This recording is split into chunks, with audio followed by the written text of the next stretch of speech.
그 스타벅스가 기가 막힌 그 같이 사는 전법을 쓰죠. 스타벅스 임대료 없는 거 아세요? 아니요, 몰랐어요. 지금 가로수길을 개발한 게 저예요.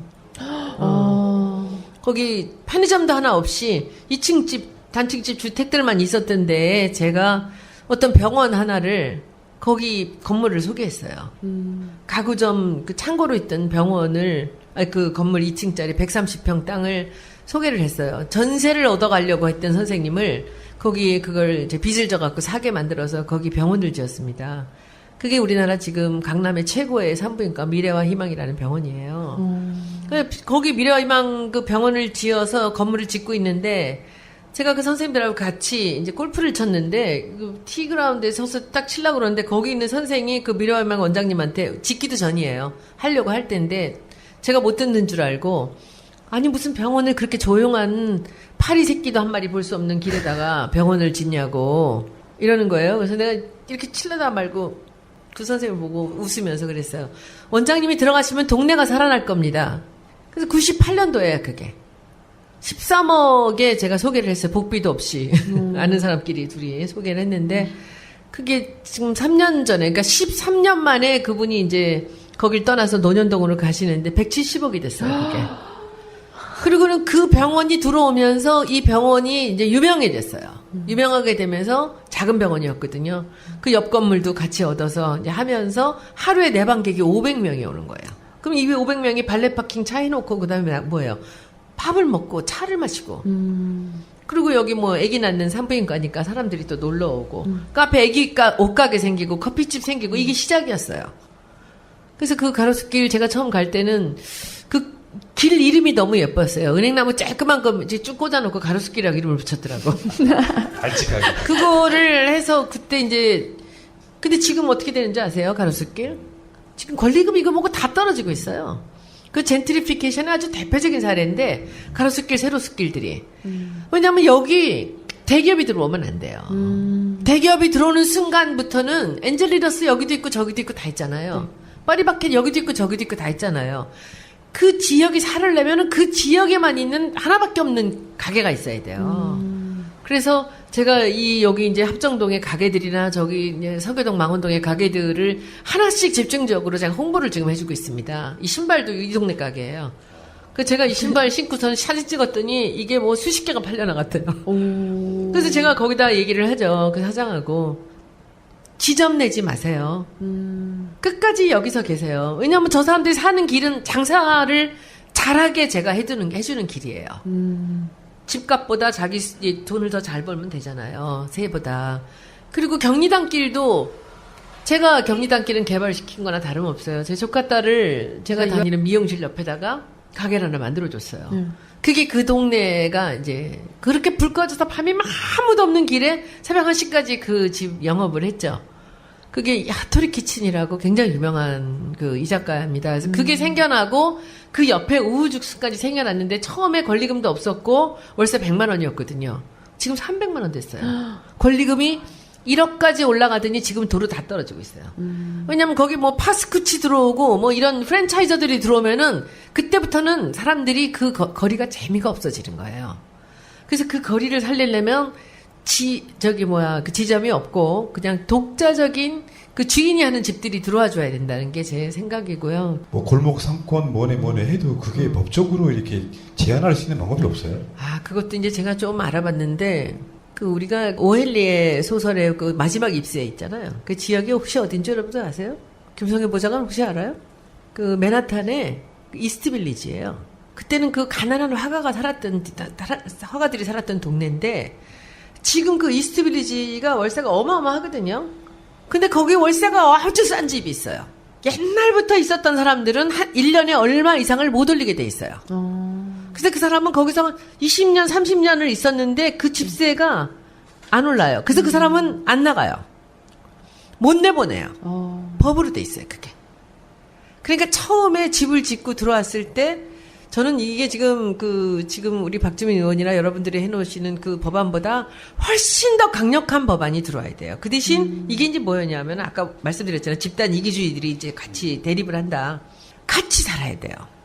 같이. 그 스타벅스가 기가 막힌 그 같이 사는 전법을 쓰죠. 스타벅스 임대료 없는 거 아세요? 아니요, 몰랐어요. 매출의 15%야. 매출.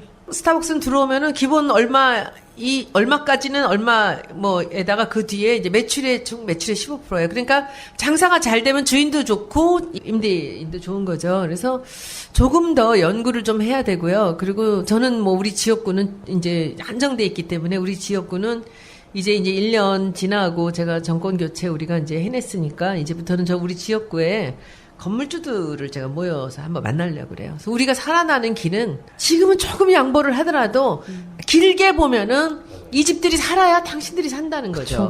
그걸 해보려고 그래요. 우리 방송에서 항상 하는 말 표현 중에 하나가 노예가 건강해야지. 자기들이 부린 노예가 건강해야지. 그 사람들 죽여놓으면 자기들도 노예돼요 나중에. 제가 우리 보좌관한테 그걸 하고 있잖아요. 보좌관이 성장해야 제가 살거든요. 그래서 그게 노예라기는 하지만 같이 커야 돼요. 근데 그것을 저는 건물주들이 절대 흘려듣지는 않을 거라고 생각해요. 저 궁금한 게 있는데 만약에 그렇게 이제 모여서 얘기를 하고 이렇게 되면 홍대가 예전 거리처럼 다시 돌아올 수 있을까요? 제가 임기가 3년인데 그때까지 다 돌아온다라고 볼 수는 없지만은 뭔가 좀 달라지는 그림을 제가 만들 수는 있지 않을까라는 예를 생각을 들면 합니다. 어떻게? 홍대가 유일하게 우리나라에서 미술대학에 실기가 없어졌습니다. 그래서 홍대 앞에 미술학원들이 다 죽어가요. 근데 그 실기를 아무도 만들 수 없어요. 서울대도 있고 다 있어요. 근데 홍대만 없어요, 실기가. 근데 그 홍대에 실기가 없다라는 것 때문에 이 찬반이 갈립니다, 지금. 근데 제가 제 능력으로 이 실기를 부분적이나마 좀 살릴 수 있을까라고 뭐 학답은 못 드리겠지만 노력은 계속 하고 있고요. 근데 그것도 쉬운 일은 아닙니다. 그런데 그 홍대 앞에 지금 홍대를 중심으로 홍대를 이렇게 바라보면 이 오른쪽은 엄청 개발이 되고 왼쪽은 다 죽어 있어요. 이게 전부 다 미술학원 길입니다. 아시죠, 여러분들 보세요. 네. 그래서 지금 하나은행 요 앞에 이렇게 골목에 짓고 있는데 저도 대학 다닐 때 거기서 융자 받았거든요, 등록금. 근데 그 앞에도 사실 마음 같아서는 그거 하나은행 정말 회장이라도 만나가지고 거기는 앞에다가 은행 문 일찍 닫잖아요. 그러면 7시부터 매일같이 버스킹을 할 수 있는 자리를 하나 만들어주면 어떨까. 뭐 그런 식으로라도 뭔가 홍대 문화를 있는 자들이, 건물주들이 조금씩 내줘야 된다는 생각을 합니다. 그래서 그것들을 할 거고, 홍대는 이제 제가 나온 학교고 또 홍대에 이제 관계자분들을 제가 많이 알고 있으니까 홍대 안에 가라몰이라고 400석짜리 이제 그 공연장이 있습니다. 이제 거기도 이번 가을에 제가 마포 인디밴드 페스티벌을 이제 예산을 조금 받아서 합니다. 그때 여러분들도 같이 문 열어주세요. 그때 이제 그 가라몰에서도 공연을 좀 했으면 하고요. 그리고 홍대랑도 또 상의를 해서, 그러니까 예를 들면 주말이면 이렇게 1년에 뭐 주말은 다 인디밴드들이 공연을 조금 더 가격을 조금만 저렴하게 해줘서 해주면 어떨까. 뭐 이런 식으로 이게 좀 홍대 안에 문화를 우리 노력으로 좀 바꿔갈 수 있는 것들이 있지 않을까 생각합니다. 그 여담인데요. 손혜원 의원님 매력은 이런 것 같아요. 사실 정치적으로 잘 모르시는 것 같아. 몰라. 정말 못. 근데 매력은 어떤 거냐면 못 살지도 않아. 그러니까 나 쉽게 표현하면 그냥 우파에 가깝고 보수에 가까운데. 못 살지 않는 게 아니고 잘 살아요. 죄송합니다. 그렇게까지. 겁나는 게 없는 거예요. 그 변호사 하시는 분들, 이런 분들 직장이 잃고 이러면 사실 빈민이랑 뭐가 달라요. 자기 별장이 있으니까 강남의 이은재처럼 사퇴하세요. 뭐 그래 사퇴할게. 어쩔래. 이런 정도에 그때도 맞상되셨잖아요. 그러니까 닥치세요. 사퇴하세요. 근데 그런 정도의 배짱이 있으니까 오히려 그런 분들이 우리 서민들하고 이렇게 같이 할 수 있는 또 이런 파워를 가지신 분이 저는 있어야 된다고 봐요. 말씀 듣다 보니까 그냥 저는 이러면 안 되거든요. 수강생 모드로 이렇게 홍대 나오셨구나. 근데 확실히 홍대 쪽에 계시는 국회의원이라는 건 확실히 복 받은 거 맞죠? 이런 지역구가 한국에 몇 군데나 있을까요? 일이 많아요. 네. 이 단순하지가 않아요. 그 A부터 G까지 다 있어요, 우리 지역구에는. 그런데 이제 여기서 또 깨알 같은 자랑 하나 한다면 그 이쪽에서 이 홍대 쪽에 서강동 쪽을 정청래 의원이 한 번도 못 이겼어요. 근데 제가 다 이겼어요. 그 대신 상암동, 서교동, 망원동은 전부 정청래 의원이 저한테 표를 몰아준 거죠. 손혜원 단독 네. 내가 정청래보다 낫다. 단독 좋아하시는 것 같아. 그런데 이번에 대통령 선거 때 제가 이 사람들하고 약속을 했어요. 내가 서울에 1등을 해보겠다. 그랬더니 정 의원이 저보고 안 된다 그러더라고요. 왜냐면 은평구나 저기 구로구나 관악 같은 데가 워낙에 그 표가 많대요. 우리 쪽 표가. 그래서 그쪽 때문에 1등은 절대 못한다. 근데 5등 안에는 자기가 항상 들었다는 거예요. 서울에 47개인가 지역구 중에서. 제 1등 했잖아 근데. 오. 제가 1등을 했는데 그 박영선 의원이나 이런 사람들도 다 너무 깜짝 놀라더라고요. 제가 46.53% 했어요. 그런데 투표율도 1등이고요. 그리고 우리 득표도 1등이에요. 근데 그 1등을 이제 물론 뭐 제가 얼굴이 또 청문회 같은 데서 많이 알려진 도움도 받았겠지만 이게 투표는요. 다 정말 악수를 하면서 이 마음을 뺏어야 됩니다. 이 사람이 우리 편이구나라는 느낌을 줘야 되는데 하여튼 1년 동안은 노력했고 이제 앞으로 3년 동안은 저는 뭐 아까 그 말씀하셨잖아요. 뭐 이제 국회의원 되고 나면은 마치 국회의원이 뭐 국민의 주인인 듯하게 저는 제가 종이라고 생각해요. 어차피 이 길에 들어온 이상은 그냥 아무 생각 말고 이 대중들이 잘 사는 방향으로만 저는 생각을 해야 되겠다. 그리고 약자들을 좀 보호하고 제가 대신 목소리를 내주고 그리고 우리 지역구를 이제 활성화시키고 지역구에서도 사는 저는 어려운 사람들을 많이 돌봅니다. 그러니까 오늘도 세무서 새로 그 신축 건물 지어서 가는데 세무서장님한테 겁도 없이 가가지고 그 우리 저기 시형 아파트에 어려운 사람들, 장애인들이 있는데, 그 1년에 300만 원만 사후회에서 돈 주고 얻어갖고 밥 한 번 해달라고 했더니, 그 세무서장이 너무 어이가 없는 거잖아요. 그러면서, 네.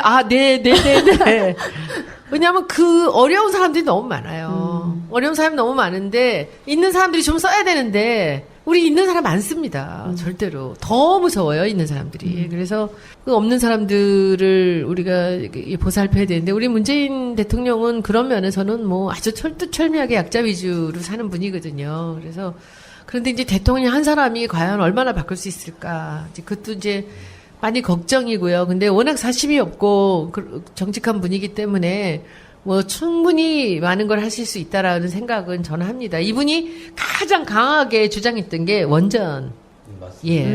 근데 그거 막 되자마자 하시잖아요. 네. 그래서 우리가 3년 동안 하여튼 저는 뭐 제가 맡은 역할 그리고 우리 지역구에서는 최선을 다하고 분쟁이 일어나는 지역에서는 양쪽을 함께 제가 지금 보수 쪽이 조금 통하거든요, 제가. 그래서 이제 그분들 입장도 얘기 들어보고 물론 뭐 안 통하는 부분도 되게 많습니다. 그래서 열심히 제가 해서 젠트리피케이션은 제가 홍대나 이 망원동, 서교동 이쪽은 하여튼 다른 지역하고는 좀 달리 우리 지역구 안에서라도 조금 다른 이제 조건들을 만들어서 할 수 있도록 제가 노력을 하겠습니다. 여러분도 같이 도와주십시오. 근데 지금 손혜원 의원님 같은 경우에 그 능력을 마포에만 쓰시면 안 되고요. 아까 박주민 의원 때도 그 이야기 했지만 이런 것들을 전국적으로 약간 붐업 시켜가지고 건물주들의 기본적인 머릿속 패러다임이 바뀌어야 그러면 홍대도 같이 좋아질 것 같은데 그거 운동을 먼저 시작하시고 뭔가 제가 한번 해볼게요. 뭔가 세련돼야 돼요. 요즘에는 모든 운동이 세련돼야지 세련되지 않으면 사람들이 안 따라가. 그닥다리는 그 적임자가 저는 손혜원 의원님이라고 해볼게요 봐요. 한번. 손혜원이 하면 뭔가 좀 있어 보이잖아요. 돈도 있고 매력도 있고 그런 느낌 속에 다른 거 다 빼고 법은 두 번째 문제 아닙니까? 국민들이 전반적인 인식이 바뀌면 건물주지만 어휴 우리 집에 제가 건물주라면 그럴 것 같아요. 우리 방송 아까 그 광고주들이 4년째 안 나가고 있어요. 왜 안 나가고 있어요? 광고비가 싸니까요. 근데 올리고 싶은 생각이 없는 거예요. 내가 건물주라면 내가 뭔데 우리 건물에 들어와서 장사까지 해주나 장사가 잘 되나 빗물이 들어오진 않나 이렇게 보살펴 주면서 같이 가줘야지. 그래서 최소한 나는 문화적인 양식은 없는데 내 건물에 잘하는 그림쟁이 하나가 뭐 가게 하나 열었는데 너무 자랑스러워. 이게 돼야지. 이 세입자가 그것만 할 수 있다면 주인은 움직일 수 있습니다. 그 맨하탄에 이스트빌리지예요. 그때는 그 가난한 화가들이 살았던 동네인데 지금 그 이스트빌리지가 월세가 어마어마하거든요. 근데 거기 월세가 아주 싼 집이 있어요. 옛날부터 있었던 사람들은 한 1년에 얼마 이상을 못 올리게 돼 있어요. 그래서 그 사람은 거기서 20년, 30년을 있었는데 그 집세가 안 올라요. 그래서 그 사람은 안 나가요. 못 내보내요. 법으로 돼 있어요, 그게. 그러니까 처음에 집을 짓고 들어왔을 때 저는 이게 지금 우리 박주민 의원이나 여러분들이 해놓으시는 그 법안보다 훨씬 더 강력한 법안이 들어와야 돼요. 그 대신 이게 이제 뭐였냐면 아까 말씀드렸잖아요. 집단 이기주의들이 이제 같이 대립을 한다. 같이 살아야 돼요. 같이. 그 스타벅스가 기가 막힌 그 같이 사는 전법을 쓰죠. 스타벅스 임대료 없는 거 아세요? 아니요, 몰랐어요. 매출의 15%야. 매출. 스타벅스는 들어오면은 기본 얼마까지는 얼마에다가 그 뒤에 이제 매출의 15%예요. 그러니까 장사가 잘 되면 주인도 좋고 임대인도 좋은 거죠. 그래서 조금 더 연구를 좀 해야 되고요. 그리고 저는 뭐 우리 지역구는 이제 한정돼 있기 때문에 우리 지역구는 이제 1년 지나고 제가 정권 교체 우리가 이제 해냈으니까 이제부터는 우리 지역구에 건물주들을 제가 그래서 제가 거기다 얘기를 하죠. 그 사장하고. 지점 내지 마세요. 끝까지 여기서 계세요. 왜냐하면 저 사람들이 사는 길은 장사를 잘하게 제가 해주는 길이에요. 집값보다 자기 돈을 더 잘 벌면 되잖아요. 새해보다.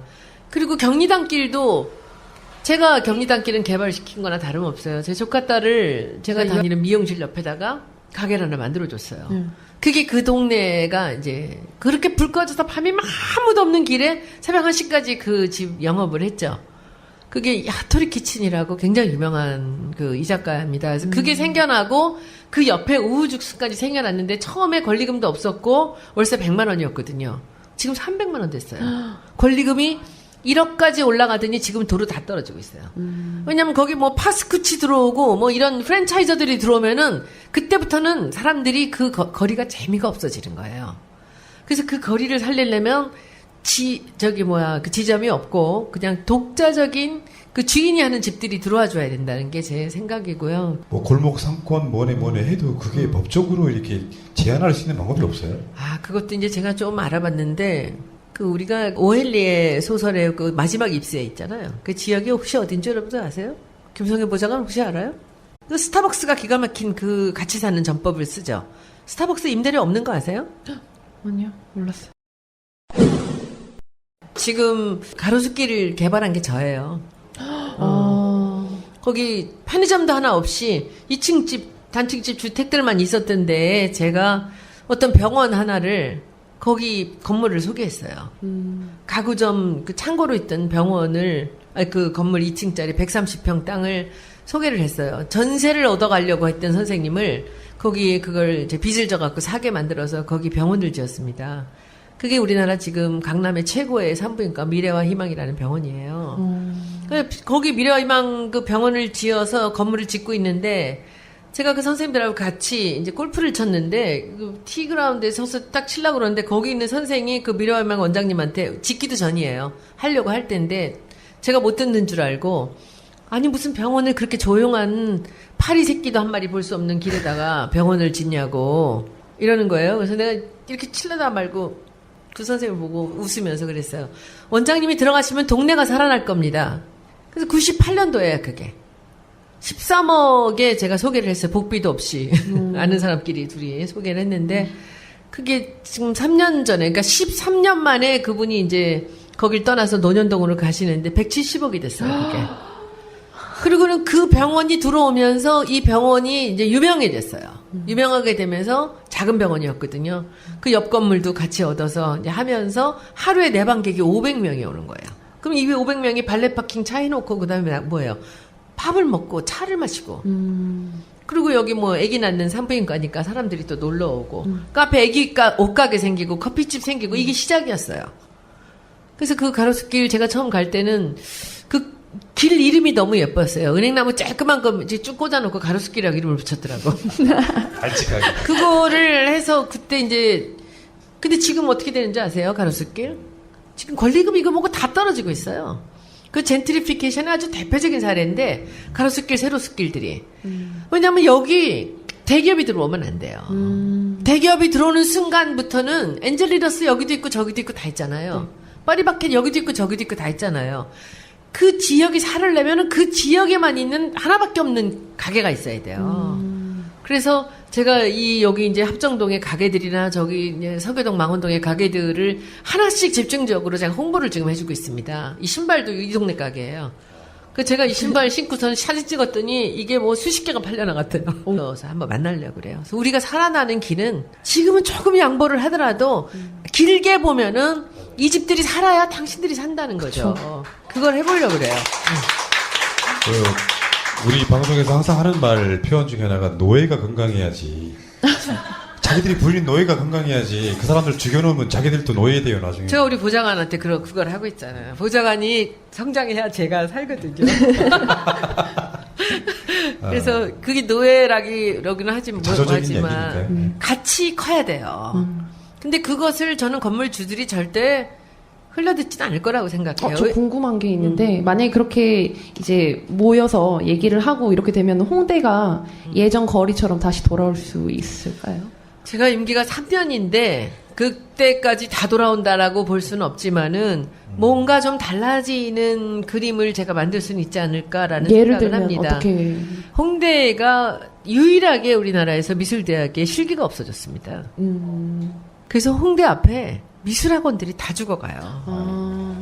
근데 그 실기를 아무도 만들 수 없어요. 서울대도 있고 다 있어요. 근데 홍대만 없어요, 실기가. 근데 그 홍대에 실기가 없다라는 것 때문에 이 찬반이 갈립니다, 지금. 근데 제가